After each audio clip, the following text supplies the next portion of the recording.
The WNBA commissioner, Cathy Engelbert, has come out and spoken on the incident between Alyssa Thomas and Caitlin Clark. Only Caitlin Clark was not mentioned, and it does seem like a one-sided, empathetic statement. And this is at the heels of Alyssa Thomas finally coming out and speaking on the incident herself. Let's break it down. The scene is set for a confrontation that threatens to tear the WNBA apart, yet the central figure is trying to rewrite history. Alyssa Thomas, the veteran known for her bruising style, has been accused of a dirty play that left the league's brightest star, Caitlin Clark, gasping for air. But instead of facing the music, Alyssa Thomas is playing a dangerous game of victimhood.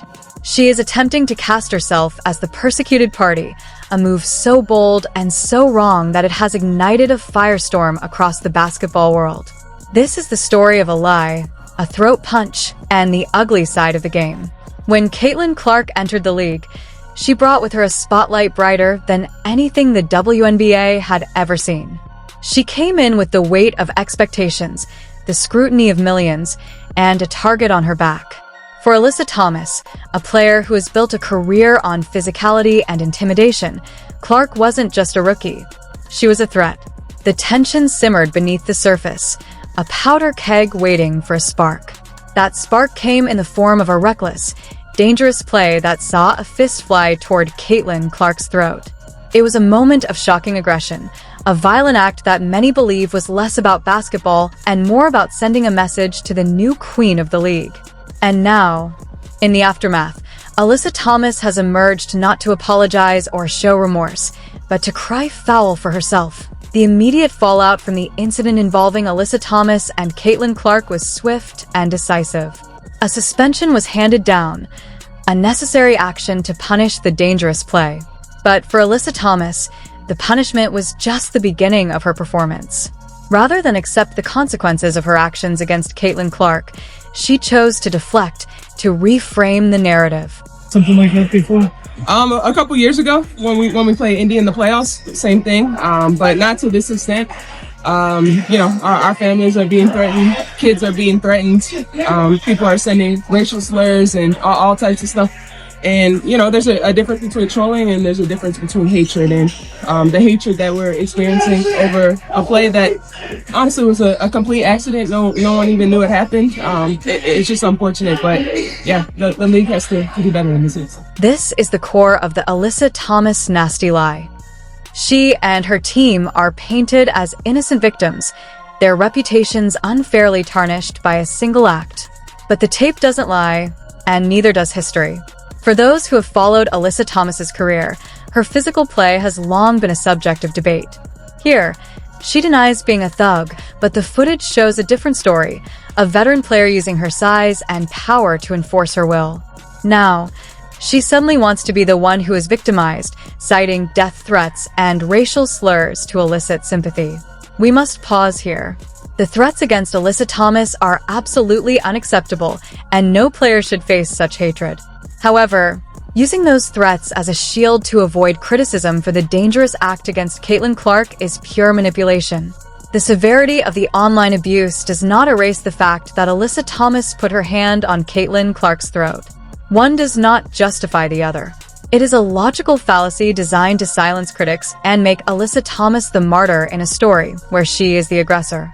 The strategic consequence here is massive. By playing the victim, Alyssa Thomas and her supporters are attempting to shift the entire media narrative away from the injury and danger inflicted on Caitlin Clark. They are trying to make the league, the fans, and the media the bad guys, effectively gaslighting everyone into forgetting what they saw with their own eyes. This isn't just a scandal, it's a public relations war against the truth. The psychology of Alyssa Thomas in this situation is a fascinating study in competitive narcissism. Here is a player who has defined her career by being the enforcer, the intimidator, the one who sets the physical tone. She has relished that role, and it has made her one of the most respected and feared players in the league. But when the cameras turn on her for an act of violence, she shrinks away from the very identity she built. That's largely discounted is Caitlin Clark's perspective herself.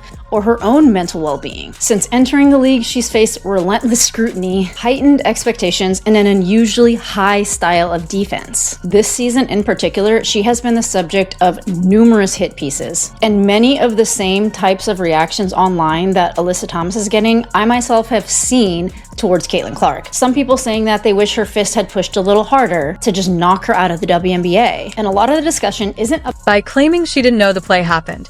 Alyssa Thomas is either being disingenuous or her competitive rage is so intense it clouds her memory.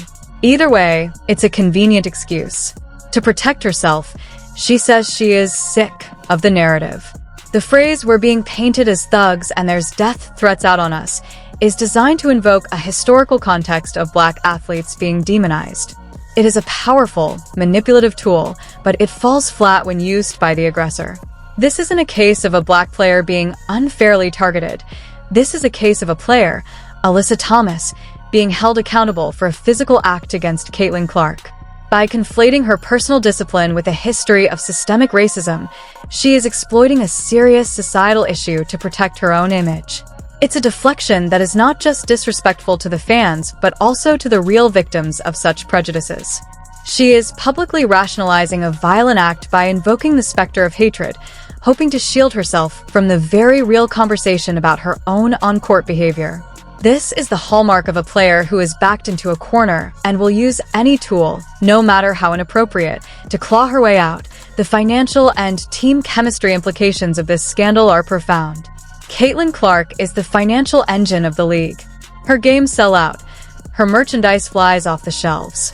An attack on Caitlin Clark is an attack on the economic future of the WNBA. By refusing to take accountability for her actions against Clark, Alyssa Thomas is not just risking her own legacy, she is alienating a large portion of the league's new fan base. Towards Caitlin Clark, the league creates the appearance of selected empathy. A lot of fans are just feeling that the perception is that some players receive more public compassion than others. It's like, I feel like I'm living in the upside down world. And I don't like the use of these like buzzwords, but you know, there is something called victim blaming, and this seems to definitively fall into that category. Caitlin Clark herself is not posting what a lot of people are feeling are the out-of-pocket statements, yet she is absolutely... In this final, damning clip, we see the full extent of the manipulation. The host correctly points out that Alyssa Thomas is trying to pivot the blame from herself to everyone else.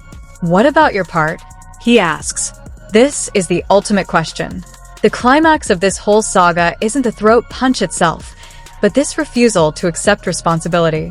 In the high-stakes world of professional sports, accountability is the currency of respect. Alyssa Thomas is bankrupt. Her attempt to drag Commissioner Cathy Engelbert into the drama by claiming the league is silent is another layer of deflection. The league did not create the situation. Alyssa Thomas did. Her suggestion that the commissioner should step in to stop online harassment she is facing is a red herring. The commissioner's job is to protect the integrity of the game and the safety of its players from physical harm, like the harm Alyssa Thomas inflicted on Caitlin Clark. By failing to own her actions, Alyssa Thomas is creating a toxic rift within the league, forcing players to choose sides between the established veteran and the new superstar. This isn't just about one play anymore. It's about the soul of the WNBA. If the league aligns itself with Alyssa Thomas's victim narrative, it risks losing the new fans who came to see Caitlin Clark. If they stand with Clark, they risk alienating a powerful veteran. This is a franchise-altering, generation-defining moment, and Alyssa Thomas's refusal to tell the truth is making it infinitely worse.